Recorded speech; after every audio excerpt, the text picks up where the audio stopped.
현재 시간 1시 31분 지나고 있고요. 저희 상황실로 들어가 보겠습니다. 김진만 팀장과 함께 할게요. 어서 오세요. 네, 안녕하세요. 네, 안녕하세요.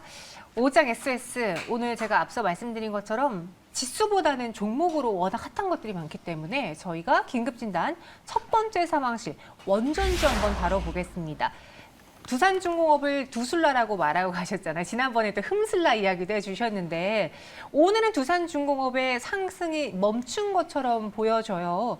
오늘장 흐름 한번 지금 어떤지 볼까요? 네, 오늘 전고점인 32,000원 찍고 오늘 조금 하락세가 급하게 좀 많이 차익 실현 매물이 많이 나오고 있습니다. 그래서 네. 지금 어제 만약에 매수하신 분들께서는 지금 이게 내가 고점에 물린 건가 걱정하시는 분들이 굉장히 많을 수도 있습니다. 저도 지금 사실 두산중공업에 대해서는 코멘트하기가 굉장히 부담스러운 게 이게 생각보다 고점은 맞는데 많이 오른다. 그 부분에 있어서 조금 걱정이 됐고요. 언젠가 차익 실현 매물이 강하게 쏟을 때 분명 개인 투자자들이 손해를 많이 보지 않을까 우려스러운 부분이 좀 있었습니다. 다행히도 오늘 이제 급락 매물선인 5일선대를 지지하는 모습은 보여주고 있는데 아무래도 일부 방어하는 모습은 보여주었습니다. 왜냐하면은 그동안 두산중공업의 수급 자체가 개인 투자자들의 강매수세로 인해서 주가가 많이 오른 거거든요. 그래서 뭐 한국판, AMC 등 기타 공매도 세력을 개인 투자자들이 이겼다라는 이야기도 일부 들리고 있었었는데 오늘 강한 차익 실현 매물과 함께 다행히 5일선 이탈하지 않은 선에서 지금 주가가 한 마이너스 11% 정도 하락하는 모습을 보여주고 있는 상황입니다. 네, 두산중공업 급락에도 그래도 5일선을 지지하고 있는 모습이에요. 그러면 방어가 되고 있는 건가요?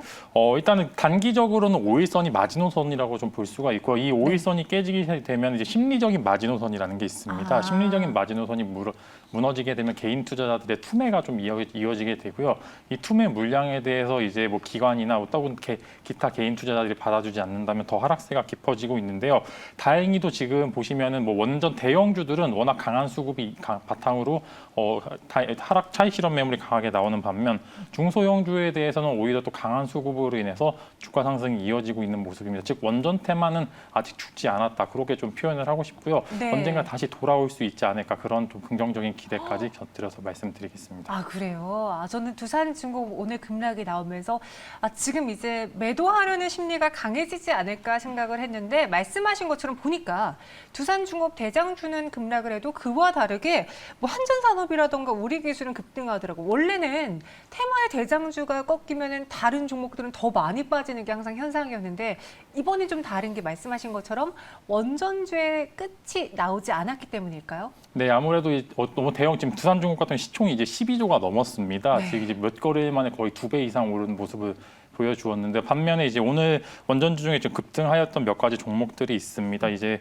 뭐 우리기술이나 한전산업 같은 경우는 거의 상한가에 근접하는 모습을 보여주었는데요. 네. 그렇다면은 낙수 효과라고 좀 볼 수가 있습니다. 투산중공업이나 한전 KPS 등 기타 대형주들 같은 경우에는 강한 차익 실현 매물이 오히려 이 대형주들의 수급으로 인해서 기타 수급을 못 받았던 이제 중소형 원전 관련주들에 대해서는 수급이 강하게 일어날 수 있고요. 이제 반대로 말하면 이제 기타 이제 원자재 관련 부수 산업들이 많죠. 뭐 실리콘이라든지 기타 열관리들 산업에 대해서는 오히려 더 수급이 한 번쯤 있지 않을까. 테마 안에서 또 수급이 순환매로서 여러 가지 돌아가는 그런 상황이지 않을까 싶습니다. 요즘 이 두산중공업이라던가 원전주 많이 올랐으니까 매도하세요. 그러면은 원성이 자자하다고 들었는데 맞나요?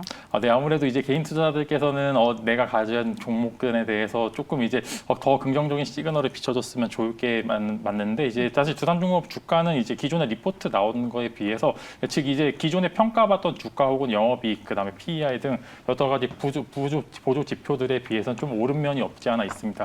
그럼에도 불구하고 두산중공업에 대해서 제가 긍정적인 시그널을 보내드린 거는 네.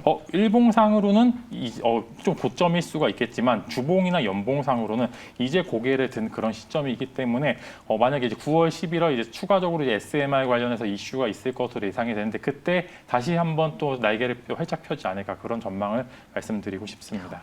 그러면 제가 2주 동안 오를 만큼 올랐다. 이 편 혹은 떨어지면 모아가야 된다. 정반대 두 손 중에서 어떤 쪽을 손 들어주시겠어요라고 여쭤보려고 했는데 후자겠네요. 떨어지면 모아간다? 네, 저 같은 경우는 조금 더 떨어지면 이제 모아갈 수 있을 것 같다고 말씀을 드리는데 제가 네. 이제 아까 심리적인 마지노선인 5일선을 말씀을 드렸습니다. 일단은 뭐 계속 이제 말씀드렸던 게 지지선 지지선 유지 여부를 굉장히 잘 지켜봐야 되는 게 5일선이 심리적 마지노선인데 이 선이 무너지게 될 경우에 다음 선인 17,000원대까지 이제 봐야 되는 실정이기 때문에 단기적으로 한 2, 3거래 정도는 신규 매수 지금 만약에 오늘 났다고 해서 사시는 분들은 조금 이르게 사신 것 같고요. 저 같은 경우에는 한 하루 이틀 정도 이 라인을 지지하는지 여부를 파악하고서 여기가 지지가 된다면 한 번쯤 더 랠리가 이어지지 않을까 그런 말씀을 드리고 싶고 만약에 5일선이 무너지게 될 경우에 한 61선까지 오게 될 경우에 그때는 저 같은 경우에는 그때 매수 찬스가 오지 않을까 그런 말씀을 드리고 싶습니다. 아, 만약에 61선까지도 내려온다면은 김진만 팀장님은 줍줍을 해보겠다. 그럼 줍줍할 때요. 두산중공업 대장으로 줍줍할까요? 혹은 뭐 다른 종목들, 저변에 있는 종목들 대안주로 줍줍을 할까요? 저 같은 경우는 대장을 먼저 잡아놓을 것 같은 게 일단은 뭐 전체적인 산업군 자체가 워낙 좋고요. 그다음에 전체적으로 이제 대장이 가지 않으면 부수 이제 나머지도 가지 않는 그런 상황입니다. 지금 이제 오늘은 다 좀 유별나게 이제 순환매 입장에서 몇 가지 원전주는 오르고 떨어지고가 개별주로 나온 상황인데요. 그거를 제외하고는 대장이 가지 않으면 가지 않는다 그렇게 표현을 하고 싶네요.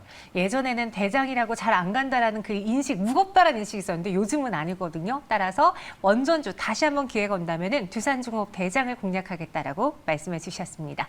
이어서 두 번째 상황실로 넘어가 볼게요. 지금 초미의 관심사인 두산중공업 이야기 했으니까 조금 편하게 릴렉스하게 다음 상황실로 넘어가 보겠습니다. 건설주들의 붐도 계속되고 있어요. 오늘 그 안에선 금호건설이 유독 눈에 띄는데 여타 건설주 대비 아웃퍼폼하고 있는 이유가 있을지 보니까 증권사 리포트들도 나오고 있더라고요. 네, 이제 증권사 리포트가 최근에 굉장히 많이 나오고 있습니다. 금호건설 네. 같은 경우에 근 한 6개월 정도 리포트가 없다가 최근 한 달 사이에 좀 많이 나왔는데요. 왜 그러죠? 아무래도 전체적으로 정책적인 이슈가 많이 있었습니다. 이제 기존 정부가 이제 집값을 잡기 위해서 세금을 많이 올렸는데 이 세금을 많이 올린 부분에서 집값을 못 잡은 그런 상황이기 때문에 오히려 공급을 더 많이 늘려야 되는 그런 정책적인 변경이 있어야 되는 상황이고요. 그렇기 때문에 건설주들이 굉장히 흥한 모습을 보여주었습니다. 근데 금호건설 같은 경우 이제 사실 이제 도급 대비해서 한 20위권에 대한 한국 건설사인데 기존에 재평가를 못 받았습니다. 왜냐하면 상위권 건설사들이 워낙 평가를 잘 받고 있는 상황에서 뭐 대우건설이라든지 현대건설이라든지 기타 대형 건설사들이 수급을 많이 가져가는 상황이었고요. 지금은 사실 건설주의 붐이 일어나는 지금 상황이기보다는 이제 건설주 중에서 조금 선별 작업이 있는 그런 상황에서 두각을 나타내는 그런 모습을 보여줄 수가 있고요. 아무래도 전체적으로 누적 잔고가 많다는 것은 적어도 2, 3년 동안 고속 성장이 가능하다는 그런 말입니다. 영업이익과 매출액이 어느 정도 뒷받침이 된다. 여기서 더 가면 좋고 최소 어느 정도는 주가 방어가 가능한 상황이기 때문에 상대적으로 좀 어려운 장에서 두각을 나타내는 것 같습니다. 네, 금호건설 현재도 10% 가깝게 급등을 하고 있습니다. 확실히 단기간에 관련 종목에 대한 리포트가 쏟아지면은 확실히 투자자분들이 관심을 좀 보이시는 것 같아요. 금호건설도 그런데 이 건설과 토목주들은 정책 수혜에도 볼 수 있는 대표적인 종목이죠. 길게 볼까요? 저 같은 경우에 내년 대선까지는 정책적으로서 볼 수도 굉장히 좋고요. 기본적으로 전체적인 건설사들이 수주 잔고가 굉장히 많습니다. 즉 어느 정도 반도체 공장을 예를 들면 공장이 거의 풀캐파라는 상황이고요. 여기서 더 갈 수 있는 그런 상황이기 때문에 내년 대선까지는 건설주들은 한번 좀 길게 가져가 보는 것도 좋고요. 좀 중장기 스윙 정도로 가져가 보시는 것도 되게 좋고요. 전체적으로 정책 자체가 이제 건설 쪽에 너무 좋은 상황이기 때문에 이제 추가적으로 굉장히 이슈가 있지 않을까, 주가적으로 좋은 흐름이 있지 않을까 그런 전망을 비치고 싶습니다. 건설주 하나둘씩 신고가 뚫고 있는데 더 갈 수 있다고 보시는지라는 질문도 올라왔거든요. 금호건설이 오늘 주인공이니까 이에 대한 가격 전략 들어보고 김진만 팀장님의 건설에 대한 사랑이 종목으로 정리된다면 어떤 종목이 탑픽일지도 좀 전해주시죠. 일단은 금호건설 같은 경우에는 오늘 이제 14,350원이 고가고 지금 14,000원 전후로 지금 주가가 형성되고 있는데요. 네. 지금 일단은 더 갈 수 있을지 여부는 일단은 조금 하루 이틀 정도는 보셔야 될 것 같습니다. 왜냐하면은 이번 주에 선물 옵션 만기일이 있죠. 그 이후에 지금 되게 보수적으로 흐름이 막 상방인지 하방인지 저도 짐작할 수 없는 상황입니다. 그렇기 때문에 조금 하루 이틀 정도는 있다가 한 5일선 전후로 좀 사시는 걸 좋을 것 같고요. 네. 매수가로는 한 13,400원, 목표가는 16,000원, 손절가는 12,000원의 일탈 시 단기간으로 손절하시는 게 좋을 것 같고요. 저희가 탑픽을 꼽는 거냐면은 이제 저 같은 경우에는 당연히 이제 대우건설을 좀 꼽고 싶습니다. 왜 당연히예요? 이제 저 같은 경우 이제 내각 이슈를 굉장히 좋아합니다. 이제 여러 가지 재료가 많이 붙었다고 하는 거는 추가적으로 프리미엄이 더 붙을 수 있다는 그런 말씀과 함께 대우건설 같은 경우에 워낙 좋습니다. 거기다 원전 수혜주로서 대우건설이 가지고 있는 메리트도 존재하고요. 체코 원전 수주의 대우건설도 컨소시엄으로 참여를 하고 있습니다. 그렇기 때문에 여러 가지 겹포제가 있는 그런 종목이라고 보고 있고요. 최근에 이제 사우디 왕가 쪽에서 대우건설 인수에 관심을 보이고 있다는 그런 상황인데요. 네. 사우디 쪽에 지금 정말 건설 붐이 일어나고 있답니다. 제2의 붐으로 지금 이야기가 되고 있는데 만약에 대우건설이 왕가 쪽에서 인수가 된다면 그쪽 해외 수주 쪽 파이에서 굉장한 메리트가 그렇네요. 있지 않을까 그런 전망과 함께 탑픽으로 꼽고 싶습니다. 중동의 큰 손에 힘을 얻어서 대우건설의 수주를 더 늘릴 수 있다. 그런 면도 본다면은 건설주 내에서 금호건설도 좋게 보시고 대우건설은 탑픽이다라고 정리해 보겠습니다. 이어서 세 번째 상황실로 넘어가 볼게요.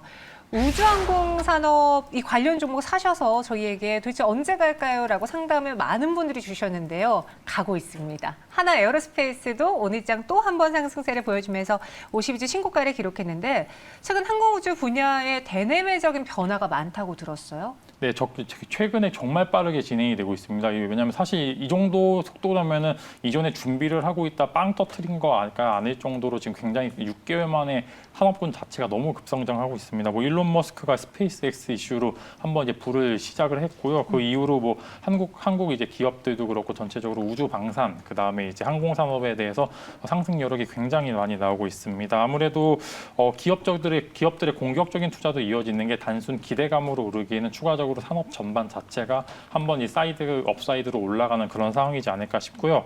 최근에 이제 미국의 달 탐사 프로그램이죠. 아르테미스 협정에 한국이 27일 공식 서명하면서 이제 10번째 참여국으로 이름을 올렸습니다. 이렇게 되면은 한국도 추가적으로 이제 정책적인 지원이 있을 수도 있기 때문에 이제 방산주를 필두로 뭐 항공 우주 관련주 섹터들이 한 번 더 흥하지 않을까 그런 전망을 비치고 싶습니다. 우리가 소형 원자로에 집중하면서 두산중공업 포함한 원전주를 많이 샀잖아요. 근데 보면 미사일 이번에 협정도 나왔고 아르테미스 프로젝트도 있고 조금 더 시계가 빠른 거는 우주항공 산업일 수도 있지 않을까라는 생각이 들었는데 어때요? 저 같은 경우 이제 SMR 같은 경우에는 이제 당장 9월, 10월 정도에 한 번 더 강한 이슈가 있을 것으로 좀 전망을 하고 있고요. 그 이유는 뉴스케이 그룹에서 이제 소형 원전에 대해서 이제 설계 시공을 요청을 했는데요. 그게 이제 최종 승인이 한 9월에서 10월 정도 난다고 좀 합니다. 그래서 만약에 이게 시작이 되면은 좀 더 빠르게 진행이 되지 않을까 그렇게 좀 전망을 하고요. 사실 우주 프로젝트 같은 경우에는 워낙 범위 자체가 넓고요. 영역 자체도 넓습니다. 그다음에 한국 같은 경우는 이제 막 참여한 시점이라서 한국이 과연 어느 파트를 맡게 될지 그런 관심과 기대감은 조금 더 SMR 관련해서 보다는 조금 더 위에 있지만 당장 빠른 거는 원전이 조금 더 빠를 것 같고요. 추가적으로 이게 굉장히 이슈가 있을 경우에는 또 이제 우주 관련주들이 조금 더 흥할 수 있다. 그렇지만 보수적으로 봐야 될 거는 과연 이게 기업에 얼마나 도움이 될까 그렇게 조금 보수적으로 보셔야 되는 게 원전을 짓게 되면은 이제 이 매출이 나오게 되는데 우주 산업은 개발은 하는데 매출이 나오려면 도대체 뭐가 있어야 될까 그렇게 한번 보수적으로 보는 시각이 필요하지 않을까 그렇게 말씀을 드리고 싶습니다. 소형 원자로와 우주항공 산업의 그 시기에 대해서 저희가 비교를 해봤는데 조금 더 빠르게 우리가 실익을 볼 수 있는 건 오히려 소형 원자로 쪽이다라고 말씀을 해주셨어요. 그럼 하나 에어로스페이스의 가격 전략으로 마지막 정리해 볼게요. 이 가격에 올라타도 되나요? 네, 지금 딱 정말 변곡점에 있는 시기입니다. 저 같은 경우에 지금 딱 전고점에서 어느 정도 차익 실현 매물이 나올까 말까 지금 그런 상황인데요. 한 번 정도 만약에 눌릴 경우에 한 48,000원, 8,800원 정도에 매수하시면 좋을 것 같고요. 48,800원의 근거는 이제 한 번 정도 조정폭에서 잡아보자 이렇게 말씀을 드리고 싶고요. 목표가는 58,000원, 손절가는 44,000원 제시드리는데 하나 에어로스페이스는 단순 우주 산업 관련해서 이슈로만 보시는 게 아니라 못 채웠던 항공 관련, 그다음에 이제 우주 방산 산업 쪽에서도 굉장히 좋은 상황입니다. 그렇기 때문에 우주 산업은 곁들여 보시면 될 것 같고요. 메인 사업체인 항공 쪽도 굉장히 좋다. 그렇게 말씀을 드리고 싶습니다. 항공은 기본으로 가져갔고 우주 산업까지 더해지면서 방산 모멘텀까지 갖고 있습니다. 목표 주가 58,000원, 손절가 44,000원 제시해드렸고요. 마지막 상황실 좀 빠르게 넘어가 볼게요. 18년 만의 성과라고 합니다. 이게 뭐냐면요. 바이오젠이 FDA 신약 승인을 받았다라는 소식 때문에 오늘 치매 관련주들이 오르고 있는데 그 내용을 봐야지 오늘 피플바이오 상승이 정말 말이 되는 상승인 건지 알아볼 수 있을 것 같아요. 이제 바이오젠의 신약 아두카누밥이죠. 이제 지금 삼상 성공을 했다고 해서 이제 판매 승인이 났는데요. 그러면 이제 관련주들이 치매 관련 알츠하이머 관련주들이 굉장히 흥한 상황이고 피플바이오가 지금 현재 대장 노릇을 하고 있는데요. 사실 지금 알츠하이머 치료제 같은 경우에는 굉장히 어렵습니다. 신약 개발 자체가 워낙 어려워서 지금 수십 년 만에 처음으로 나온 신약 판매 승인 난 신약으로 말씀드릴 수가 있고요. 그렇기 때문에 단기적인 이슈로 볼 수가 밖에 없는 게 만약에 바이오젠이 한다고 하더라도 나머지 업체들이 개발을 하려면은 시간이 워낙 많이 걸리는 상황입니다. 그래서 이제 성공 여부 또한 확실하지 않은 상황에서 단발적인 이슈에 불과하다 그렇게 좀 표현을 하고 싶습니다. 오늘 국내에 있는 이 알츠하이머 관련주가 상승하는 건 단순히 그냥 이슈 때문에 함께 움직이는 것뿐이지 큰 영향은 없을 것이다라고 하셨어요. 근데 오늘 보니까 리포트에서 에이비엘 바이오가 이 치매 관련해서 찐이라는 이야기를 보았거든요. 한국에서 이제 개발하고 있는 쪽 중에서 이제 가장 좀 적극적이고 이제 기술력이 있다고 하는 게 ABL 바이오고요. 저 같은 경우에는 사실 ABL 바이오보다는 조금 삼성바이오로직스를 조금 더 지켜보고 싶은 게 삼성바이오로직스가 바이오젠과 협업한 사례가 굉장히 많습니다. 그다음에 공장 자체도 바이오젠의 이제 아두카누밥을 생산하기 위해 준비를 하고 있었던 상황이기 때문에 만약에 승인이 나서 만약 삼성바이오로직스가 또 CMO 수주를 하게 될 경우에는 정말 또 큰 상승이 있지 않을까, 추가적인 상승이 더 있지 않을까, 정말 찐 수혜주를 찾자면은 삼성바이오로직스가 되지 않을까 그렇게 말씀드리고 싶습니다. 정리해 드렸어요. 피플바이오와 ABL 바이오는 오히려 이슈 때문에 오늘 두각을 보였기 때문에 단기적으로 매도, 찐 바이오는 삼성바이오로직스다라고 이야기해 주셨습니다. 여기서 보내드리려고 했는데 저희 유튜브 채팅방에 대한전선 좀 분석해 달라고 글을 올려주셨어요.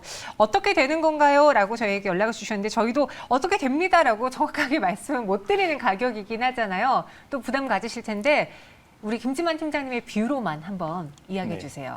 제가 이제 두산중공업도 이제 대한전선과 좀 뷰를 같이 하는 상황인데요. 이제 대한전선 같은 경우에는 또 되게 상승폭이 너무 두드러지게 나타났습니다. 조금 너무 많이 올랐는데요. 오늘 하락세에 있어서 사실 이 정도면은 많이 오르지 않은 것 같다라고 표현을 할 수가 있고요. 오늘 매수하신 분들께서는 조금 반성을 하셔야 되는 게 너무 고점에서 너무 무턱대고 매수를 하셨기 때문에 조금 하락폭이 좀 깊은 상황이고요. 기보유자분들께서는 사실 이 정도 하락은 괜찮을 것 버틸만하다는 상황으로 말씀을 드리고 싶습니다. 오히려 두산중공업보다 대한전선의 하락폭이 조금 더 옅은 상황을 봤었을 때 5일선 지지 여부를 보고서 다시 대한전선이 사실 두산중공업보다 조금 더 상황이 좋은 상황입니다.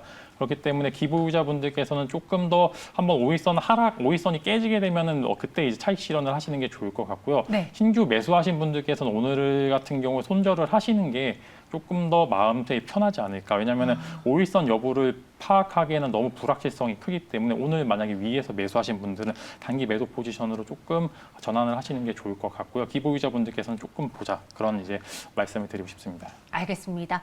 오늘 급락으로 전환된 두산중공업, 대한전선 두 종목 모두 다 다뤄봤고요. 여기서 인사드릴게요. 오늘 말씀 고맙습니다.